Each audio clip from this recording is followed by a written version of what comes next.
welcome to Must Have Classics, where we restore history one classic at a time.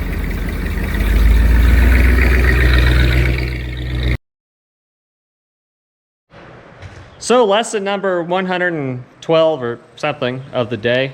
Don't forget to put a Ziploc on the back of your transmission when you pull a motor and transmission.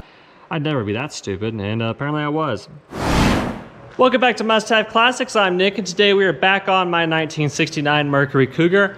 Now, if you haven't already, please check out the last episode on this to kind of give a better background of where we're at.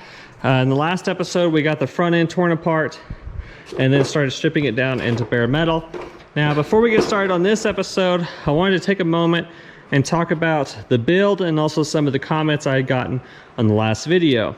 So, quite a few people had mentioned that the car most likely had a 351 and an FMX. Now, backstory, when I bought the car, I was originally told it had a 351 and a C6 because in the early 90s, it had been changed out from the two owners ago when they had started on the car, but I had never gotten underneath it and checked because I really didn't care because my plans for the build didn't really matter if I knew what motor and transmission was in it. But since I had all the comments, I went ahead and decoded the VIN and also got up underneath it. So when I decoded the VIN, it is an H code 351 and an X code transmission with an FMX. So from there, I got up underneath it, and it is in fact an FMX, and I'm fairly certain it is the original 351.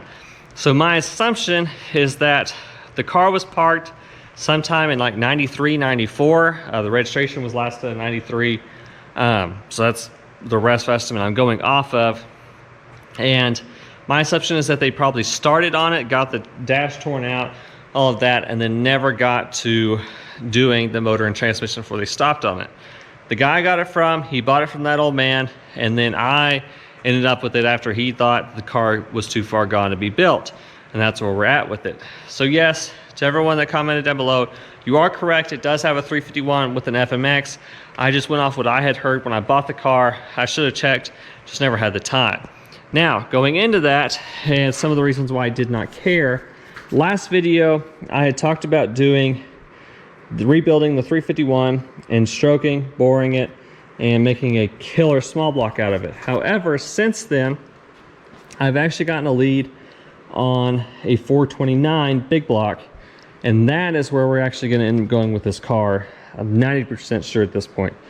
That motor, same as this one. I'm not going to go through and do a full machine on it because that is a running motor. Low miles is coming out of a big old semi like F600 is what it's coming out of. So that one, I'll clean it up and do a big cam in it and also better intake, better carb, and make it just a killer big block out of it. And if I do a big block, then most likely I will not do a 4-speed in it. Now, as much as I would like to drive a 4-speed in the day, have a wife, I don't have any women I need to impress with it. So I'd rather just have an automatic that I can get in or she can get in and just roast the rear tires off of it all day long. So most likely we'll do a C6 with a big block. I have plenty of C6s laying around, so I'm not too worried about that. Also have a ton of C4s, but those are more or less small block transmissions, and I'm not going to use it on a big block. So now that we got past this part, now is where the next part of the build comes. So the last video I'd also mentioned doing a Mustang 2 front suspension and a Ford Explorer 8.8 rear end. The front suspension I've actually changed from there because now I have the front suspension out of the 67 Fairlane. That suspension is all good, brand new, big block suspension. The springs are new, the control arms are in good shape, everything is in great shape and will bolt in to this front end. So I'm going to go ahead and do that. I'm not going to do a Mustang 2, so I might have to cut the shock towers for that 429 just like they've done on that Fairlane, but I'll get to that when I get to it. This episode, what I want to do is I want to get all of this cleaned up and undercoated, and this side I've got to get all this off And then I've got to do some rust repair on the battery tray and down here. From there, I want to get the front suspension on it, so that way the car is at least movable finally. So since I've gotten the car, it's just sat here and I haven't been able to do much with it because the whole front end's missing. And from that point, then we'll probably get in the rear axle. I want to drop it. There's a couple of different options there. One is I have the full disc brakes off of that Fairlane that can go on this car, but I don't know what the rear axle, if the rear axles are the same. Also, I have a 9-inch I can put underneath it, so I'm highly debating doing that. Either way, I'm also going to do posi because I want to roast both rear tires at the same time. Won't tub it unless I find something terrible when I pull the quarter panel off. But I do not believe I will, but I also haven't been in the back very much since I've started working on it. So we'll get to that when we get to that. And then from there, the motor and transmission will come out at some point. I don't know if it'll be this episode or maybe next episode or whatever, but this motor and transmission will come out and we'll start figuring out what we need to do here. And then I've also got to get that truck so I can get the motor and transmission out of it. There'll probably be a whole episode just on that truck and that motor and transmission down the road. Assuming I get it. If not, I'll probably still find just another big block and put a big block in it. So yeah, that's kind of where the build is going to evolve. Into this episode though, I am going to open it up for some more ideas from other people. I have a pretty good idea of how I want this car built. This was one of my dream cars. I have a few pictures, but there's a few little options here and there that I wouldn't mind getting some other opinions on what you would do. So we'll get to that at the end of the episode. But for now, let me get started on this front suspension, and that way we can start getting this thing to be ready to be moved and closer to being built. So let me start getting this torn down.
Well, I've got most of the bottom stuff done.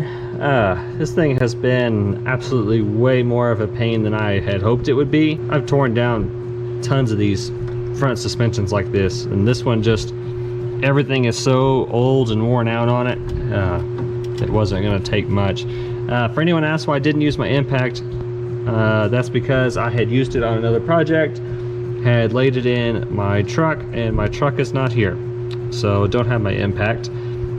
So I just did everything by hand. On the front, up here, I don't even think that my impact would have even gotten it. I've got this undone. I'm about to knock it out of the way. Another question before I'm asked is that wheel, the reason I just left it on and pulled it with the spindle and everything is because it had a locking lug nut on it, and I debated finding a socket and just ruining my socket and do it that way, but I was like, you know what, that's all gonna be scrap, including those wheels, because I'll never use those, or if someone wants them, they can figure how to get it off their own. So I just went ahead and pulled it all together. So from here, I'm gonna go ahead and get this lower control arm out, get all this out, and then I'll move up here. Part of me is debating just cutting the springs. They're just gonna be scrap. They're not gonna be reused, obviously, and I wouldn't really want to reuse them anyways. I'd go to something new even if we're just rebuilding. So I might just cut them, or I might just let everything come loose and just shove this upper control arm out and let it just all fall out and be done with it. So, not sure. We'll see what we do there. This will be easy to come off. I'm going to reuse this once all this is cleaned up and undercoated. So yeah, let me go ahead and get this out, and then we'll move on to this, and then have fun start tackling that pretty soon. So let's keep this going.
Alright, so I finally got this side all done. I did end up cutting that spring, and then just, it took a lot. I had to get it all knocked out. If I could get that bottom nut off of the shock, I would have just used my spring compressor on there, and it would have came right out, but I couldn't get that done. So now is where the next question comes, and that's that after thinking about it more and more, I think this motor and transmission is going to come out next. And that's because I really need to fix this, which I've got this uncovered so you can see just how bad that apron is. So I've got to repair that. But the other part of this is that when I do this, I don't want any wiring to be seen.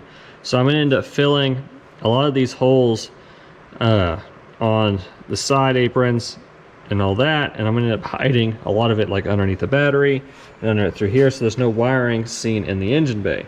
It's still going to go back to the matte black because I do like the way that those engine bays look. I just don't really want to see any wiring or any of the hoses or any of that, so all that's going to be hidden. So because of that, I want to go ahead and get this engine and transmission out so I have better access to clean up the side aprons and then even start getting into the firewall. Now, one question for all my viewers on this is, if this was your car, would you shave the firewall? And I'm not talking about doing the flat panel. I don't like that. I'm just talking about, you know, cleaning out, getting rid of the fan motor and changing that out for something that's under the dash. I'll still have the hose inlets for the heater hoses, so I can have heater. because I might put vintage air in this at some point too, and that'll of course change all that over there. But I just, like I said, I really want a nice clean look. Like this is going to have to change anyways because I don't want this here. It'll be hidden up underneath the master cylinder. So yeah, just to leave a comment down below what you would do if this was your car. Would you shave the firewall or would you leave it stock? Of course, like I said, I do absolutely not want the wiring to be coming out of the firewall visible. I want it all hidden away. So all you see is that big nice engine sitting right here. So later down the road, I'll deal with that afterwards. Like I said, this video, I want to get these side aprons done. I want to get the front suspension installed. At this point, I probably won't touch the rear axle, but we'll take a look at it when we're underneath it, getting drive shafts and all that unhooked. So we'll get down to that a few minutes and down the road. So for now, I'm going to start pulling this engine. It shouldn't take much. Most of the stuff's already off of it. I need to get the motor mounts undone. The exhaust, it's just going to get cut. I might just pull it off here depending, I don't know yet, but I'm pretty sure I'm just going to cut the exhaust because I'm going to do all brand new exhaust anyways. Then get underneath, pull the transmission mount and the drive shaft, and then see if the shifter's hooked up. I don't know if it is. Let me look in here. Yeah, it most likely is, but it's been messed with too, so there's no guarantee. So yeah, I'm gonna get started on that. So let me get started pulling this engine, and then we'll kind of go from there. Of course, you can tell we're in the summer of West Texas because you can tell with all the mosquitoes. So it's been entertaining sweating off mosquitoes every other 10 seconds and trying to pull in suspension and all that. So yeah, let's start getting this engine pulled out and then start messing with some rust repair.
Alright, so I didn't film while I was up underneath the car. There's really not enough light underneath there, but that was super simple underneath. So I found out the drive shaft was actually already disconnected from the rear end, and it was just wired to the exhaust. So cut that off, pulled the drive shaft out, did the transmission mounts, undid the shifter, which was super simple, and then I came up here and undid the manifolds, bolts. So the motor, as you can tell, is already tilted down. It's ready to start coming out, and then I've also pulled the engine mounts. So from here I've got some help coming, and we're going to go ahead and put the engine hoist on it and yank this thing up all out together. Transmission I want to take a look at when it comes out, because it seems like the seals have been replaced at some point. Again, I'm not sure when, because the car's been parked since '93. It's been parked longer than I've been alive. So I'll look at that. I might actually use that transmission for another project.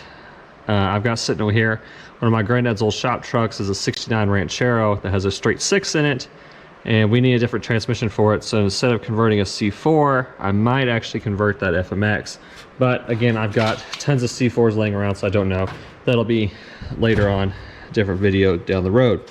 So where we're at on this one is we're going to get this engine hoist on it, yank this together, and then kind of see what this engine bay is going to look at, and see. I've debated cutting this out, the center, that Fairlane, the center core support has been cut to allow that big block to come in and out. I've half debated doing it on this one because I plan on putting a big block in it, but I'll see if I can just get this up and out anyways. So yeah, other than that, everything's looking pretty good. So let's get this engine out.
So lesson number 112 or something of the day. Don't forget to put a Ziploc on the back of your transmission when you pull a motor and transmission. I was underneath there and I remembered about it earlier. I was like, oh, I'll remember. I'm not too worried about that. I'd never be that stupid, and apparently I was. I remembered when I got the motor and transmission right about this angle, and I could start hearing the pouring into the floor. So that's fun. Dollar store is going to love me when I go spend $50 to $80 on cat litter to clean this up in a minute. But other than that, motor transmission came out super easily. I was kind of worried about the exhaust. That wasn't a problem. I was worried about the starter, and that wasn't a problem. Some cars just want to be built, and I'm probably going to jinx it by saying this, and this seems like it's one of those cars. Funny enough, I hate Mustangs. I've built probably 12, 15 of them. At some point I'll have to count. I just don't like the cars. I own a Fox body, and then my family has 3 Mustangs anyways. And then a Cougar, it's just a Mustang with a different body. So I haven't had, great expectations for this car, but everything has gone pretty smoothly. I know that once I start getting into metal and bodywork, that's where it's going to take a turn, because this body is just beat up so bad. But so far, so good. But yeah, we'll see. Besides that, that's really going to do it for this episode. I've got to get these videos out to my editor, so we can get these ready to go for when they are posted. Next episode, I am going to finish tackling this, and then I want to get all the holes filled on each side, and then clean up the firewall and clean up the engine bay. If I can get the engine bay done, then I can start getting the front suspension built. Like I said, all this is going to get undercoated. The engine bay, I'll undercoat the firewall, maybe. I'm kind of debating, it depends. Should I shave it? I don't know. So comment down below if you think I should shave the firewall. And when I mean shave, I mean, of course the wiring is going to be gone, but the fan motor and all that, I'm going to keep the hoses for the heater core. And I want to keep all that, but I just need to know, should I make it look a little bit nicer? I'm not going to go body color. I'm going to keep the engine bay, the flat to matte black. It is from factory. I really like the way those look, and I want to keep that for this car. Now, on another note, here is where I also need some advice. So as I have mentioned before, I'm going to shave the bumpers, clean them up tight, body color, all that. Now, I do plan to make an Eliminator-esque build. It's not going to be a clone. It's not going to be a tribute or anything like that. It's going to be a custom car, but of course I do want the rear spoiler and the chin spoiler and all that on it to make it look like an Eliminator to an extent. I also have a hood scoop I'm going to put on it. It's going to look pretty good on it. I've even half debated, instead of putting a rear spoiler on it, building up me just walk over here. And doing the like Shelby Mustang style where it comes up and down, but I don't know if I'm gonna like that. I've also debated redoing all the trim here and getting rid of the reverse lights. Again, I don't really care if it has to be 100% legal. I can add reverse lights somewhere else. Side marker lights are going to be gone. So here is where the question lies. Any custom touches like that that you think would look cool on a 69 Cougar, let me know. I'm kind of open. I really want this car to stand out, and my plan with this car is I want it to be 100% a like showstopper when it's done. So I need to know what I should do there. The other part of that is that I'm in between two colors. One is grabber blue, because I really like that bright blue, and the other is eliminator orange. Now both those colors, I'll probably tweak them a little bit because eliminator orange is almost a little too red and grabber blue is almost not bright enough blue. So, but you get the idea, and then I'm gonna do some graphics down the side. We're way far away from doing all that, but I wanna start getting an idea so I can get a better, glimpse in my mind of what this car should be. So yeah, comment down below and let me know what you think. Again, kind of open. I'm not 100% sure. I'm gonna make up my mind and do it the way I want to, of course, but I'm not sure what it should be besides that. So yeah, comment down below and let me know. If you haven't, subscribe to the channel. I'm gonna try to get videos on this one out pretty soon. Also got the Buick with videos coming out pretty soon, and the 49 Chevy. The Fairlane, I'll have videos of it coming up in the next week or so. So subscribe to the channel if you haven't already, so you can keep update with all those, and check out some of our other videos on other builds. Big Ford shop, but we're trying to get around and do some other things. So check us out and see what you think. Also check us out on Facebook at Must Have Classics Rawls, RALLS, and Instagram Must Have Classics. And we'll see you back in the next one. Let me know what you think, and remember, get those classics out and enjoy as much as you can.